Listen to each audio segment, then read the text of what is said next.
Tonight on Life on the Rock, we have part 2 with David Niles and Adam Minihan. We'll see a video by Chris Stefanik and much more.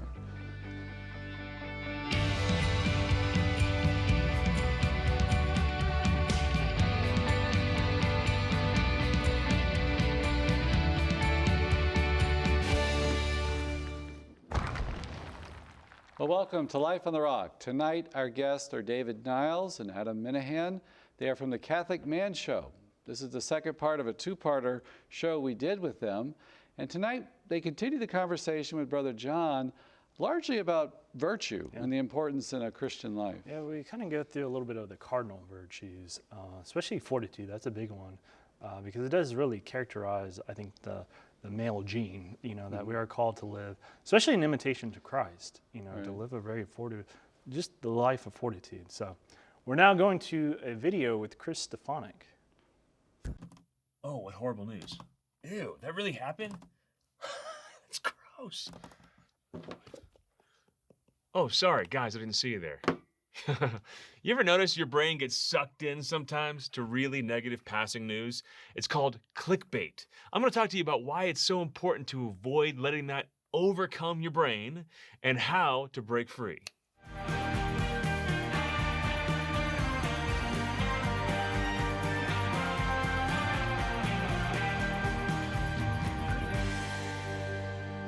You ever notice that clickbait is always bad news? A kid saved a puppy from a well. That's never going to be clickbait. Why? Because it's kind of boring. Your brain is naturally drawn to drama. It's naturally drawn to things that might hurt you. You see, because your brain didn't evolve to make you happy. It evolved to keep you alive. So if something looks harmful, a kid killed a grandma, I want to see what that kid looked like. I want to see where it happened, what the circumstances were, where exactly I shouldn't go. See, because my brain's trying to keep me alive, it's drawn to that clickbait. People who create the news know this about you. And while it's important for you to be aware of the news of your day, they also know that it's more important for them to keep your attention on it. That's why people who produce news cycles are incredibly good at talking about bad news for 3 minutes and turning it into an hour-and-a-half show and cycling around again and again and again and again. See, because they're not serving you. If they were serving you, they'd say, hey, here's all the horrible news that happened in 3 minutes. Now, get on with your day and have a blessed day. Focus on other things. No, they want to keep your mind because they want to keep selling your attentiveness, which is the commodity, to advertisers. Guys, it's your job, if you want to be happy, to know what's going on in the world. That's fine. Know the culture wars, engage them however you're supposed to, but then focus on the good news. You see, the early Christians, you think they got together and all they focused on was the horrible things happening in their world? No. Listen, they had plenty of bad things to focus on. Trust me. St. Paul, he had plenty of bad things to focus on. You want to talk about having a bad president? Nero. He liked to take Christians, cover them in tar, and light them on fire to warm his palace at night. And he wrote to the Philippians, Dear Philippians, our president stinks. When you get together, you should complain all about the state of the world. No. He wrote, Rejoice in the Lord always. From prison. Again, I say, rejoice. And he wrote, Finally, brothers, whatever is true, whatever is honorable, whatever is just, whatever is pure, whatever is lovely, whatever is commendable, if there's any excellence, if there's anything worthy of praise, think about these things. He had plenty of bad things to think about to bring him down. The early Christians had plenty of things to complain about, but they knew that for all the bad news of their day, which was important for them to engage with, but they knew for all that bad news, the kingdom of the world passes away. The empire that was Rome, where is it now? Nero, is he still president? Is he still emperor? All these things pass away. They knew there was a greater kingdom that they were a part of. That they knew that for all the bad passing news, there's eternal, ever-breaking good news that's bigger than all of it. I've seen way too many Christians be brought down, have their spirits, their strength, their joy ripped out of them over this past year because they give all their attention to clickbait, to bad news. Guys, the joy of the Lord must be your strength. You want to spend 5 minutes becoming aware of the bad news of your day? That's fine. Make sure you balance that with 10 minutes of the good news of the gospel. The joy of the Lord must be your strength. If you don't do that, you lose all your perspective. God bless you.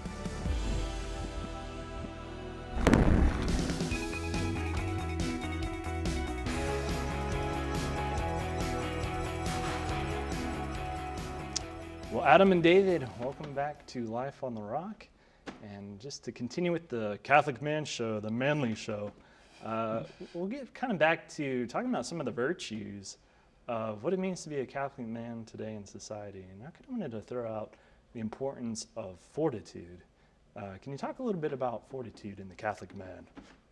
You go first. I went first last time. It's your turn. Yeah, it's your turn. Yeah, so fortitude is like, that's totally a manly virtue, right? It's one of the 4 cardinal virtues.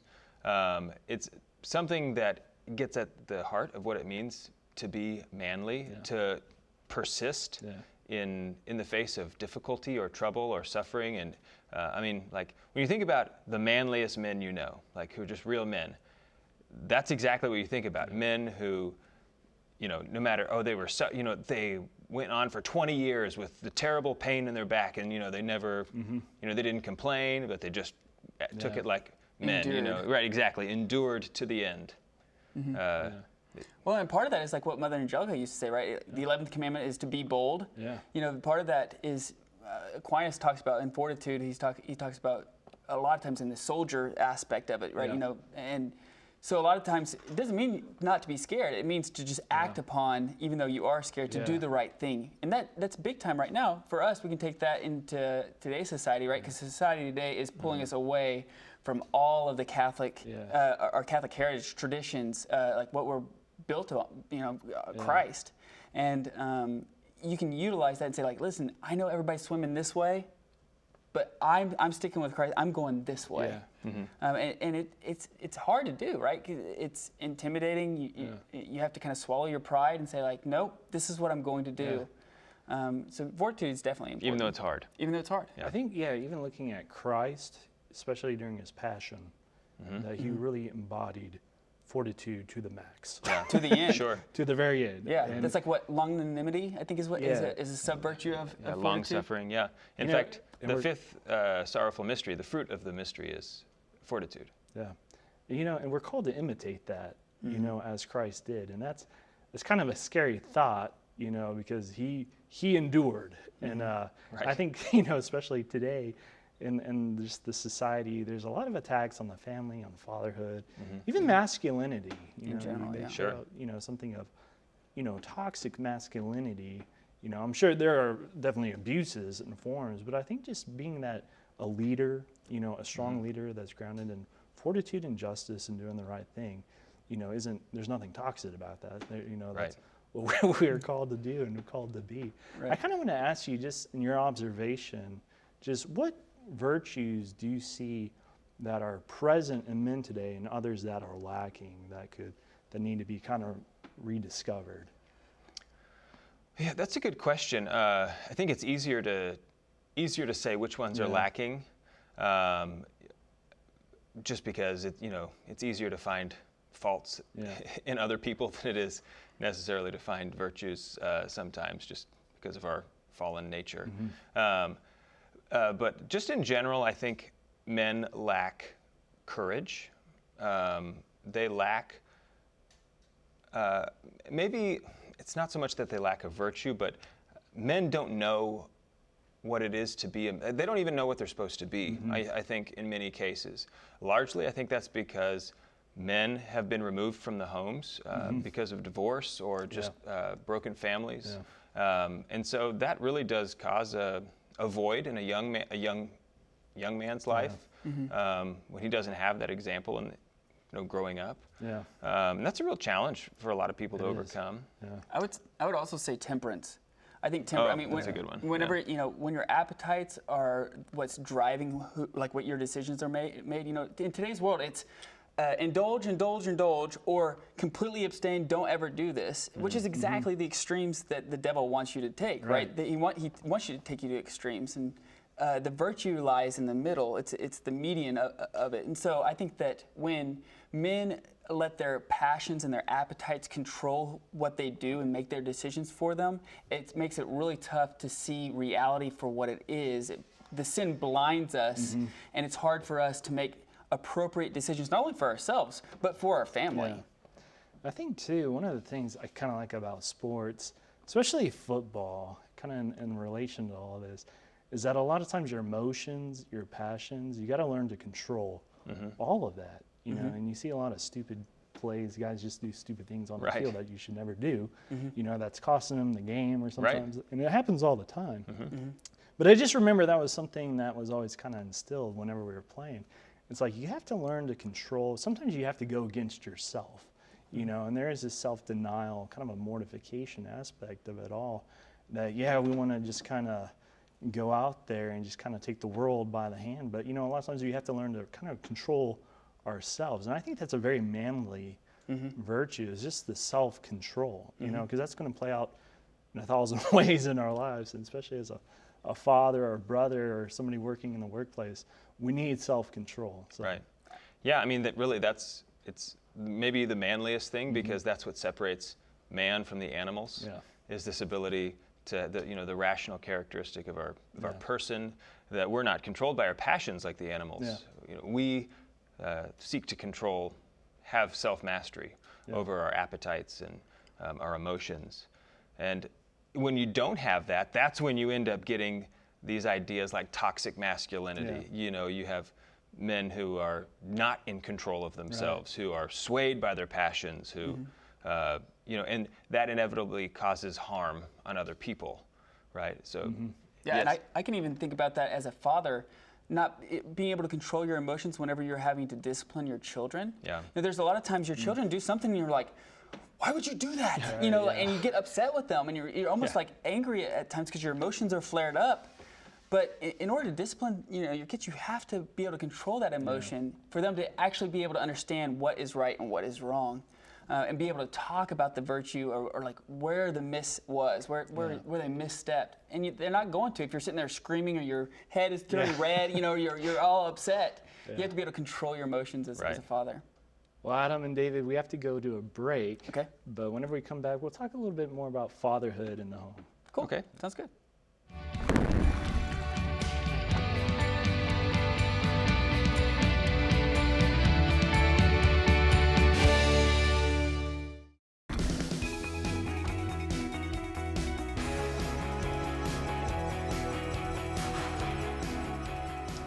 Adam and David, welcome back. Now, both of you are fathers, and Adam, you have 3 boys? 3 boys and 1 girl. And David, you have 1? I'm the opposite. I have 3 girls and 1 boy. Okay. Now, as a father, what are some of the challenges you see out there in the world, and really raising a man, a boy to become a man today? What are some of the challenges you see in the culture and society that are affecting the way we think about masculinity? Well, I think the importance of being able to talk about the virtues in the home and use virtue language, like using the language of virtues. So being able for them to know what is true, what is good, what is beautiful. They're not going to learn that out there because they're pushing not the truth, not the good, not the beautiful. Right. And so making virtue the language, making it the goal, then they see what really does, like, what is virtue, what is justice, what is temperance, what is fortitude, what is prudence. And if you use those words in common language, then they can start realizing and associating with day-to-day living with these kind of virtues. You kind of made me think about something, is that, do we hear those words in the home very often? Prudence, temperance, the cardinal virtues. Maybe that's lacking, but, I think that is important to really keep in mind those cardinal virtues. And so, David, as a father, what would be your advice? Well, I mean, kind of like just going off what you said, the more we talk about the virtues with our children, the more they hear the words become the goal. So if we talk about being truthful, if we talk about being honest and just and charitable, then being honest, just, and charitable become the desire of your kids. I mean, if those are the things that we know and discuss, then that's what they want to be. So the words become the goal. So the things that we talk about will really form the imagination and form the desire of our kids, especially when they're very, very young. Yeah. I actually had just a recent conversation with my dad, and we were just talking about, actually just raising kids. And he said something that I thought was very true. It's like a lot of times we don't question, our parents' authority, if they say something's right or wrong. But a lot of times, as a young person, the mindset is, what can I get away with? But sometimes that carries really into our adolescence.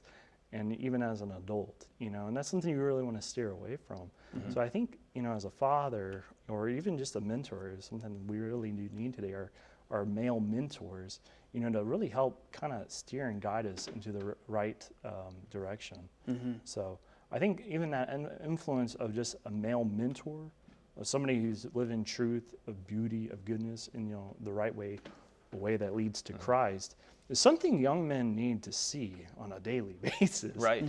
So Yeah, and not only like see it in the home, but see it interacting outside the home too. So when I'm talking to Luke and Jude about what friendship looks like and how we should behave ourselves and how you should treat women with respect and dignity, and then they go over to Dave and Pamela's house and they see Dave and I talking about this ourselves, it reiterates what we've talked about in the home, outside the home. And so it like makes it concrete, and they realize, oh, what Dad's saying in the home, he's actually doing it outside the home too, which makes it, which like drives home that point. yeah, and something, Adam, you were kind of talking about earlier, I wanted to kind of get into is liturgical living in the home. Yeah. What is that? Can you explain that? Yeah, so I mean, the liturgy forms us, right? So it forms us in, like, for language, like we were just talking about, like language in the home. If I say, the Lord be with you, we know in the Mass we say, and with your spirit, right? Right. There's language in the home as well. So it's, I'm sorry, I love you. Yeah. It's, well, let's go pray together. There's languages in the home that needs to be replicated almost, similar to how there is in the liturgy of the Eucharist and the liturgy of the Word in Holy Mass. And even beyond that, it's kind of this idea that the liturgy informs the activities of the household, okay? So if it's a solemnity, we're going to be celebrating at home. I mean, if it's a day of fasting, then we're going to be fasting in the home. Yeah. So like the Mass, the liturgy of the Mass should be reflected in the home, so that just the liturgical seasons are lived out. Yeah. A lot of times, that can be kind of lacking. Right. In a lot of Catholic homes, and I know mine wasn't perfect, but you try your best. Yeah. But I think that's a very important, because it also fosters a lot of virtue too. Whenever we do actually practice the liturgy as it's intended, it carries out into the world, into our home, into the workplace. Right. Of all the virtues we're called to exercise. I think the role of prayer too, as a father, that children see their fathers. I think there's a lot, statistic, if the father's not going to Mass, chances are, the mom can go all day, but usually if the father's not going, Right. Yeah. children, at the first opportunity aren't going to go. So. Yeah. Right. Yeah, there really is. I mean, I think that's exactly right. And there's some psychology that they've done that children when they're very young identify themselves with their mother. And so the father is the first other in a child's life. Because they to them, me and mom were like the same person, but dad, he's a different person. And so from a very young age, it's like foundational. The way dad behaves is how I'm supposed to behave in the world. Okay, and so like literally the father is the world to these children. And so I got this idea from actually St. John Paul II, who was giving testimony about remembering his dad at a very young age, seeing his dad praying the rosary, and how formative that was. And so just in my own prayer routine, I pick times of prayer, not just to be seen by my children, but I know it's inevitable that they will see me. So I am typically praying when they get up in the morning. Nice. So the first thing that they see when they wake up is, on many, many days anyway, is me praying, which is intentional. I'm doing that on purpose because I want that for them. That's good. Yeah. Well, Adam, David, I wish we had more time. But man. I thank you for just coming out and speaking on the Catholic Man Show and masculinity. It's greatly needed in our world today, and just to help us. And just real quick, where can we find out more about the Catholic Man Show? Yeah, you can go to CatholicManShow.com or any podcast. You can just search that. All right. Well, thank you, and God bless. Thank you. Thank you, brother.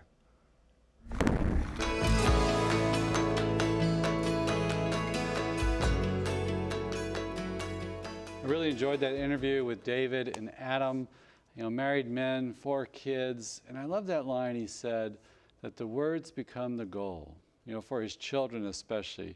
is he talking about justice and charity and fortitude and things, and the virtues? You know, if he speaks of virtue around his kids, the kids take that up as a goal. You know, that's like in their world that's presented to them as a good life, as a heroic life. And I think that's something we need to take to all our relationships. I think it's good to hear those words too, in the home, you know, and actually practiced and lived out in the home, because that actually really does form the way we think, even as we go out into the world.